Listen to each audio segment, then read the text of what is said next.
terus menvonis orang lain. Wahakata. Jadi sebentuk kesalehan itu pasti melahirkan tragedi. Itu tadi, kamu iktikaf di masjid seminggu saja, kamu akan janggal sama orang-orang yang berkeliaran di jalan-jalan. Hanya kamu anggap tidak sebaik kamu. Apa ingat Tuhan kalau di jalan-jalan terus? Kamu nyai di satu daerah yang ngaji 10, 20. Nanti kamu kecewa, orang sini gak seneng ngaji, gak seneng kebenaran, gak seneng kebaikan. Padahal orang yang di rumah mungkin ngerawat anaknya juga ibadah. Gitu ya? Rawat keluarganya juga ibadah. Hanya karena dia tidak ngaji sama kamu anggap tidak ibadah. Padahal di rumah juga ibadah dia. Nah ini orang Khawarij dengan background kayak itu paling mudah begitu. Sehingga orang-orang ini nanti ketika sudah sampai ke surga, kemudian ketemu Nabi, kata Nabi mau disampaikan ke Khaudun Nabi. Dia mau sampai ke telaga Nabi. Tapi pas mau sampai ke telaga, terus Nabi diingatkan oleh Allah, Mas, mereka tidak layak masuk surga. Innahum qad ahdatsu ba'dak. Mereka bikin bid'ah setelah kamu. Tapi itu umatku ya Allah, saya kenal mereka, mereka kenal saya. Ya, tapi sukon itu harus dijauhkan dari surga. Dan ini kalau cerita, kenapa kesalehan melahirkan tragedi? Kalau cerita, dalam semua sejarah dunia, selalu tragedi itu dimulai dari kesalehan. Ya, mun bero sing terlambat kan, mau sampean ngaji ya sing. Semua tragedi dunia itu dimulai dari kesalehan. Paling enggak klaim kesalehan. Ya, paling enggak klaim apa? Kesalehan. Karena semua sebentuk kesalehan atas nama agama tentu langsung dikaitkan dengan Allah. Bertautan dengan hukum Allah. Kalau sudah kamu yakin itu hukum Allah, tentu kamu dengan mudah akan menghukumi kafir siapa saja yang menentang. Karena kamu anggap melecehkan hukum Allah. Akhir dari itu tentu kamu akan tahlilud dam. Nak ngono wong iku halal darah. Ini rungokno tenan. Karena setiap pelanggaran atas nama agama tentu dianggap melanggar hukum Allah. Sehingga orang yang klaim demikian kan mudah mengkafirkan orang lain karena dianggap wani pengerang. Paham ya? Nah, kalau sudah menvonis orang lain berani Tuhan, tentu darahnya dihalalkan. Kayak kasus kaum Khawarij. Sebetulnya saat Ali Muawiyah itu melakukan konflik atau terjadi konflik, saling bunuh, saling perang, kelompoknya Ali Muawiyah saling serang, itu kan tragedi duniawi biasa. Dalam hidup pasti ada gejolak, ada demonstrasi, ya, ada perebutan kekuasaan. Sebetulnya itu kan fenomena sosial biasa. Misalnya kiai drengki-drengkinan, masa kiai drengkinan bakul bakso kan gak mungkin. Bakul bakso drengki-drengkinannya bakul.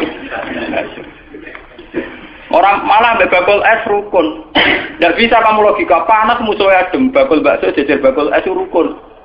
Mergo bar mangan bakso tuku. Tapi bakul es padha ademe tukaran. Mergo saingan, itu nunjukno nak saingan sak jenis. Mulane kaya aku rada aman. Mergo sing nyaingi aku kudu alime sekali beraku aman. Paling wong saingan yo kuatir wis lho, Pak. Padha kelas-kelas ringan kan musuhe nggih kelas. Mulane kena ngalim tulisan kaliber. Dadi rapati di musuh. Akhirnya ngalime kaliber terus fasilitas biasa. Wong rapati nyucuk, wong ya rapati hormati, wong ape drengki apaan? Wong kula yo mak turu temangsang ning kos drengkeni apa? Mun kula elmoni ya, semua wong rapati drengki mun kula elmoni. Dadi ngalime kaliber fasilitas biasa. Wah aman. Lho kok kayak iki. Aman, itu istihad. Jadi untuk menjaga keamanan. Ngalime ra kaliber ning dadi wong nyucuk, wong dobar, mesti wong mencep lah. Alim sepi kok wong dobar wis gegere gak karuan. Niku termasuk strategi ngadepi napa prahara. Artinya sakit ilmu sebenarnya secara ijtihad itu bisa napa? Bisa ten. Lalu kulon biasa mamba-mamba teng kula mriko nggih umbal we anak kula. Enggak, nggih biasa ana mobil direm, Gus, monggo bareng kula. Kak, lagi ben bis. Kula betul mobil, nah ono omah muter pirang-pirang. Nah itu memang gitu ya, karena kita trauma dengan sejarah. Ketika Khawarij meyakini Ali melahirkan sulmatan fiddin, melahirkan pencitraan agama. Salmatan fiddin, sulmatan fiddin itu pencitraan agama. Muawiyah juga dituduh demikian, salmatan fiddin. Akhirnya orang Khawarij lewat kelompoknya itu ada sekelompok orang yang ditugasi membunuh Ali, ditugasi membunuh Muawiyah, dan ditugasi membunuh Amr bin As di Mesir. Semua tokoh-tokoh besar Islam itu melahirkan tragedi Islam, harus dibunuh semua. Itu yang keputusan gitu tuh lewat kesalehan. Mereka orang-orang soleh, orang-orang khusyuk, senang iktikaf, senang zikir. Dia punya keputusan sing lahirno tragedi dalam Islam. Makanya kamu jangan kaget, kenapa di Irak itu banyak perang saudara, di Mesir, di Sudan, di Khartoum, di Darfur, di Somalia. Itu kalau sudah perang berani mati, karena mereka mengatasnamakan agama. Nah, kalau agama berarti merasa dia punya titah Allah, titah Tuhan. Sehingga kelompok lain ya orang Sunni bantai Syiah, Syiah bantai Sunni itu biasa. Makanya kita disyukur, kalau bolak-balik kita harus syukur sebagai bangsa Indonesia. Bangsa Indonesia di filosofi berdoluri, soalnya bergemeng-gemeng ngelas neng duri, orang terus ini kita syukur jadi wong Jawa. Cari rasa cocok, mau grudal, misalnya rasa-rasaran kiai beda partai yang mau grudal, bagus sekali. Karena ada sampai pembunuhan. Paling banter sing dikisi pelatihan ngirim tarmihim. Ayo tak pikir ramahan gini, tak pikir bodoh ramahan tindak. Ya paling misalnya mati dikisi yang ngelusi titik. Orang yang mati. Paham? Semenjak itu tragedi itu tidak dimulai dibunuh non Muslim, tapi dibunuh orang Islam. Semenjak peristiwa Ali Muawiyah. Dulu Umar itu matinya masih keren. Umar itu dibunuh oleh seorang Yahudi, Abu Lulu, seorang Majusi, Abu Lulu al-Majusi. Era Utsman banyak riwayat mengatakan yang membunuh itu banyak yang tidak Islam. Tapi era Ali, Muawiyah sampai Said Husain itu yang membunuh orang Islam semua. Bahkan sulahahum, orang-orang yang kategorinya soleh. Wong soleh macam payah. Kayak Madin gue kenal lagu ngukumi wong murtad itu biasa. Karena daftar kemurtatan dalam kitab-kitab salaf itu terlalu banyak.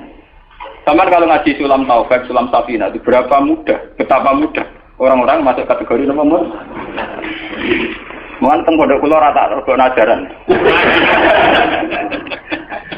Wah ta sing kiai tanglet kula, Gus yo mboten mlebu ajaran iki pondok jenengan. Lagi bantah aku apa takok? Nak bantah, ya bantah-bantahan, nak takok tak jawab. Ini umum kula perhitung dong, itu memang resiko ada takfir. Bukan kitabnya yang salah. Kita kalau tidak punya khazanah banyak itu resiko. Jadi kalau baca kitab gitu itu harus punya khazanah yang lain yang apa? Banyak. Sehingga tidak mudah mentakfirkan orang atau memurtadkan orang. Semenjak Ali Muawiyah tragedi, karena kelompok-kelompok soleh itu menvonis Ali itu murtad atau Muawiyah itu murtad, kemudian diteruskan. Kalau gitu halal darahnya. Akhirnya dibunuh. Ali ya dibunuh, Muawiyah ya seringkali mengalami percobaan dibunuh. Jadi kalau kan nanti cerita tengah sini, jadi Ali hasil dibunuh, yang Muawiyah sebetulnya subuh itu juga dibunuh, tapi pas itu Muawiyah meriang, yang imami itu wakilnya, sehingga yang dibunuh wakil. Mulanya kalau boleh-boleh cerita, nih tinggal negara wong kesolehan di pintu-pintu, wong Khawarij sih pintu-pintu. Wong ngongkon killer, ngongkon pembunuh bayaran, wah tarifnya ini adalah Muawiyah itu sopo, pokoknya sing imami subuh. Orang disifati ciri-ciri spesifik buatan, pokoknya sing imami subuh. Lah Muawiyah subuh pria. Wong imami ya di materi. Wong apa jenenge? Apa itu istilahnya tugas-tugas yang super bahaya kok tarifnya pokoknya sing imami subuh. Wah, kemproh. Wara ini sing piye kotak tapi iya tak utune sing piye. Kemudian polisi itu sekitar. Ora tarife pokoke sing imami. Imami meriah. Nasibe apik. Jadi ora pembunuh profesional. Walhasil semenjak itu tragedi dimulai dari takfir. Setelah itu ada era Muawiyah punya anak Yazid. Yazid ada isu dia senang nyabu, senang ngeflek. Dia orang yang nakal saat jadi pemimpin. Orang Islam si sholat tersinggung. Wong kok dipimpin wong dolim. Orang Islam ekstrem wong kok dipimpin wong ra sholat, wong ra bener kok mimpin wong bener. Wah, akhirnya Madinah bergejolak. Madinah bergejolak ini kemudian banyak yang mervokasi Said Husain supaya ngambil alih kepemimpinan sinten. Sampai tak cerita ini tragedi kesalahan. Walhasil Said Husain akhirnya lewat bantuan orang-orang Kufah Orang Kufah itu saat ini dari wilayah Irak. Ya. Jadi kayak Kufah, Asfahan, terus Nahrawan itu ikut wilayah Irak dulu. Ketika Irak pecah dengan Iran, ikut wilayah apa? Iran. Dulu yang situ semua itu namanya orang dulu kalau bilang itu Kufah sama Basra. Gitu, okay. Makanya kalau di kitab-kitab Nahwu semua kitab salah kalau bahasakan kawasan itu, kalau tidak kawasan Kufah ya apa? Basra. Sekarang di bahasa internasional lebih dikenal Irak semua. Tapi kalau dulu orang bilang itu Kufah, Basra, Nahrawan, Asfahan, Khurasan. Itu kan general sampean. Orang-orang Kufah datang ke Madinah. Ya Husain, karena yang dituduh zalim, kita-kita yang nanti di Kufah siap membeat jenengan jadi khalifah. Siap dukung jenengan jadi apa? Khalifah. Ini ku mengkudeta kepemimpinan ya Yazid. Sayyid Husain sebagai orang junior, beliau konsultasi sama Sayyid Ibnu Abbas. Ibnu Abbas itu pernah paman, karena Ibnu Abbas itu misananya Nabi. Ya, Ibnu Abbas itu kan misananya sinten Nabi. Beliau itu sugeng nanti era Sayyid Husain ya. Ibnu Abbas sugeng nanti era Sayyid Husain. Ketika Sayyid Husain konsultasi sama Ibnu Abbas, dihentikan ingat. Yabna ammi, al-Kufah la tafi. Sopo sing ape dukung kowe? Tiang Kufah ya ammi. Wong Kufah atau jujur. Wong Kufah itu bulat gak welet. Al-Kufah la tafi. Wong Kufah nak janji atau nepat. Dulu kayak kawasan Kufah, ini sampai keluar cerita sejarah, bin sampean roh. Kan tiap daerah kan diterkenalan dewe-dewe. Ono daerah terkenal Bedol Guri, ono daerah terkenal Badoan. Ibu tenan ora tiap daerah kan terkenalan. Yang repot yang terkenal Bedol Guri, ono terkenal kayak Madura Badoan, ono terkenal daerah. Oh daerah kono medhit kabeh.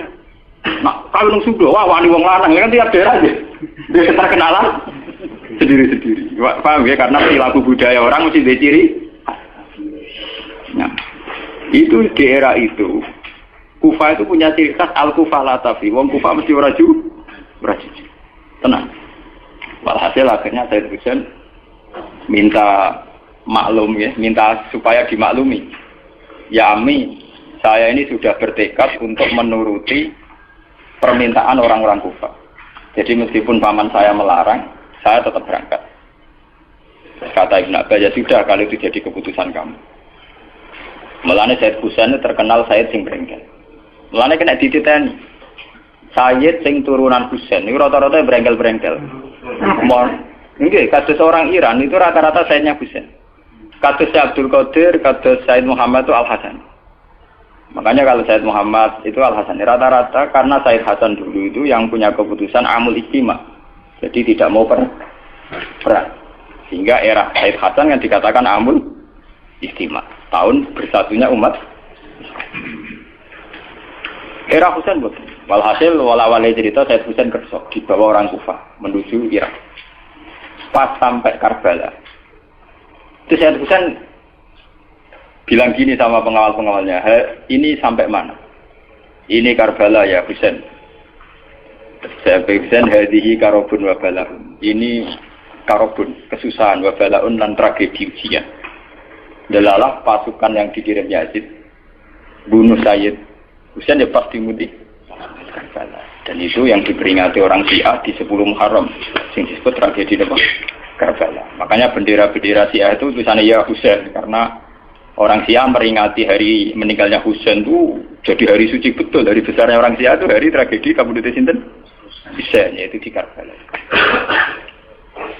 Nah kemudian versi cerita itu bulat. Kalau versi Sunni karena sini model Kiai Indonesia, model versi Husnuzon. Itu jari ini pengawalnya Muawiyah itu tidak disuruh bunuh, disuruh konsultasi saja. Cuma mereka overacting bunuh. Sehingga dalam keyakinan Sunni bahwa Yazid itu tidak dosa-dosa amat karena tidak nyuruh nama. Tapi nak cara Syiah, nyatanya mata ini kok dikelah-kelah, mata ini ya mata. Wah semenjak itu lahirlah kelompok Syiah besar-besaran. Siapa yang berbau Yazid, berbau Umayyah harus dibunuh. Kemudian dendam ini dijilmakan menjadi kelompok besar di dunia. Ini Syiah. Ngantos sama. Ini Syiah itu nak muji-muji kaya-kaya agama itu dimulai Husain. Yes. Wes ngono Husain delalah bin Ali.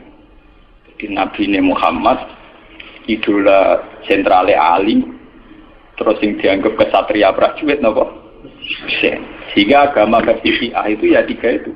Muhammad, Husain, Ali. Karena referensi agama Syiah itu hanya ini. Ali zaman sugengnya Nabi ya terkenal pahlawan perang, terkenal kesatria perang. Husain ya kesatria perang.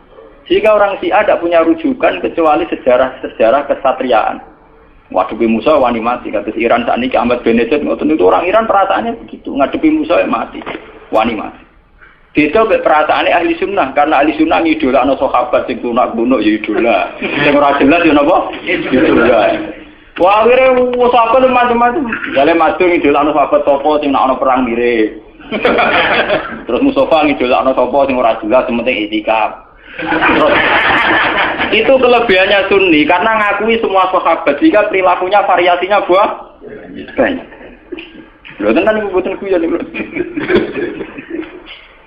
Karena variasi idolanya apa? Banyak. Jika orang Sunni bentuke beda-beda. Mungkin ndak kebet. Mungkin ndak kok sing ngene. Oh, pengamat itu ngamati salat ngono paling pusing, muka ono sing standar. Salate Muhammadiyah, PKS, Salafi mesti standar. Carane ngono pusing. Dia ini terkenal alim. Allahu Akbar. Ono sing watwah, Allahu Akbar. Apa?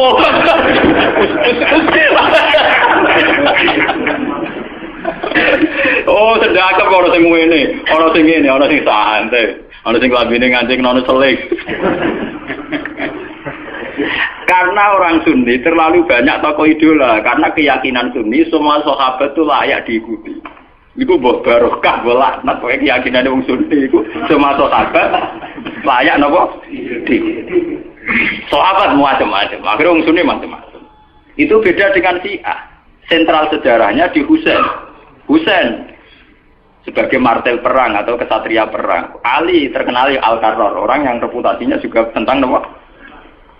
Sehingga dalam terminologi Syiah itu tidak ada istilah bil hikmati wal mau'izatil hasanah, sing sabar ngadepi Musa sing santun ora mahal tuh, tak Jawa niku mboten mahal. Paham ya? Sampeyan ngerti kenapa sih cara berpikir demi nek Sunni mboten. Mau kiai iku dhisik ning daerah Abangan. Mujite sik Sleepang ora males. Malah dungo. Wah cerita seputar rawani tok. Seputar sabar, seputar kawan. Jarang kok kiai Sunni wani jotosan. Jadi sejarah dengan sabar. Sehingga dalam tradisi Sunni itu tidak ada revolusi. Sampai sekarang. Beda dengan di Syiah. Libanon pengikut Syiah, Syria ya Syiah. Iran juga Syiah. Meskipun Syiah sendiri punya variasi, kayak Syiah Imamiyah, Syiah Ismailiyah, Zaidiyah, dan sebagainya. Tapi trennya sama, tetap menjadikan Said Husain sebagai sentral. Karena langsung TV kan nonton bendera Syiah tulisannya apa? Ya apa? Ya Husain. Nah sama idola kan buatan Husain. Idola Hasan. Said Hasan itu rasa seneng perang. Tapi tuh mau ya kok. Jadi ya Pak Kiai Jawa perang barang. Germapan titik, nopo poli. Ya, jadi sejarah berulang. Ya apa-apa. Jadi memang perang repot. Mau yang mirip perang. Cerita. Bon akhirnya setelah era Yazid, kemudian ada dinasti-dinasti. Kemudian era Yazid karena bin Muawiyah disebut dinasti Umayyah. Orang-orang penggemar Husain karena Husain itu mimpi Rasul melahirkan dinasti. Jadi disebut dinasti Fatimiyah. Sebenarnya dinasti Fatimiyah itu bukan dinasti turunan Husain, bukan. Karena saking cintanya ke Husain mengatasnamakan dinasti apa? Fatimiyah. Ada perang. Walhasil wala-wali zaman nanti dinasti Fatimiyah itu puasa. Ketika puasa sempat bikin Al-Azhar. Jadi Al-Azhar dulu itu barokahnya dinasti Fatimiyah. Al-Azhar itu dari kata Fatimah Zahra.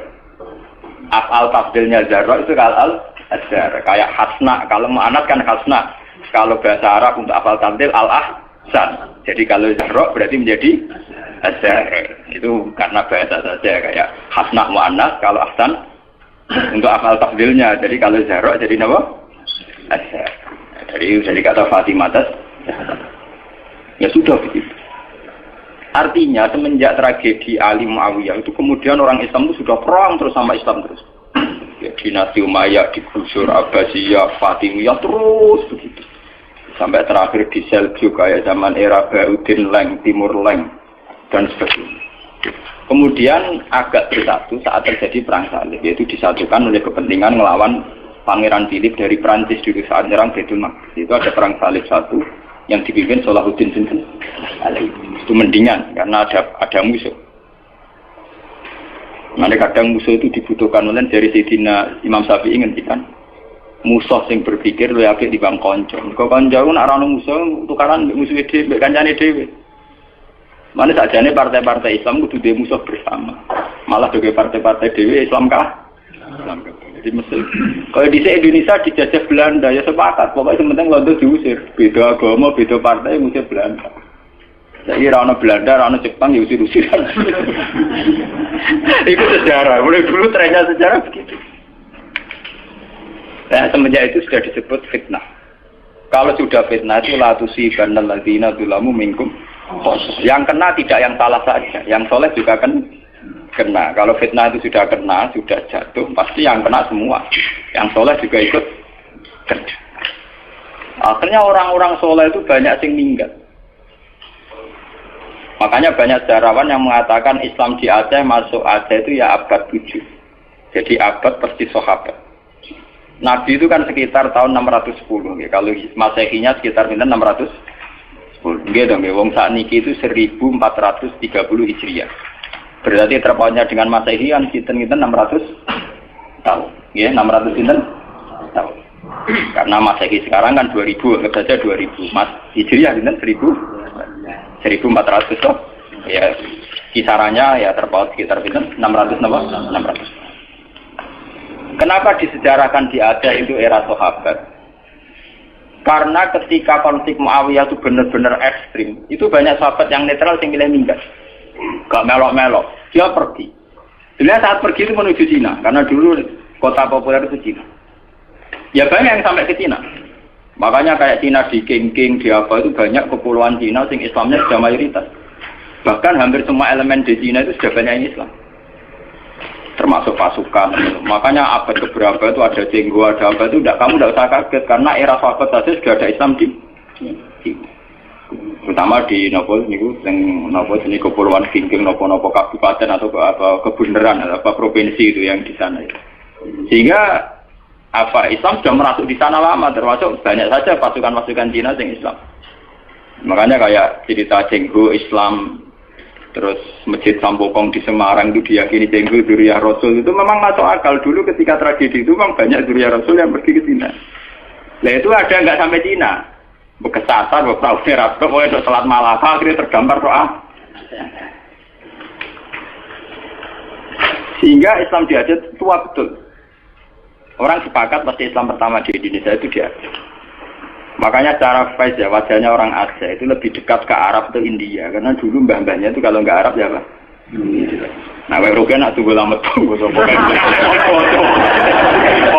Wong Yogyo wong Solo mesti asli made in kene. Mulane pesa ndak kretek. Wong aja bangir-bangir. Nah ini mirip apa ini?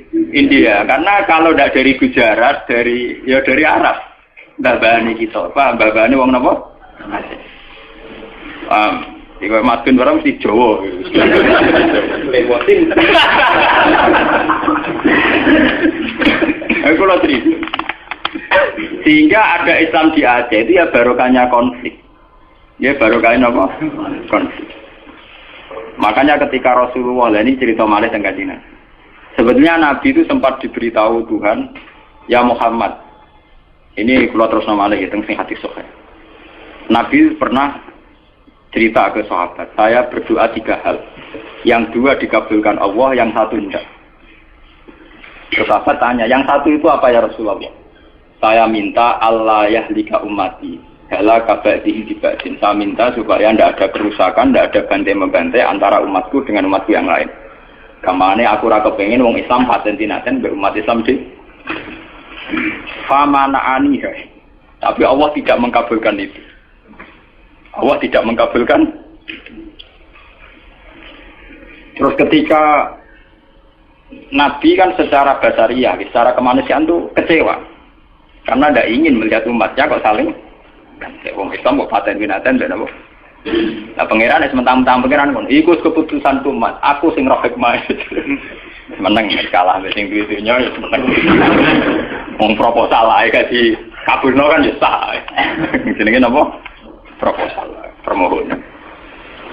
Tapi ternyata sejarah membuktikan teori itu bahwa yang benar ternyata Tuhan.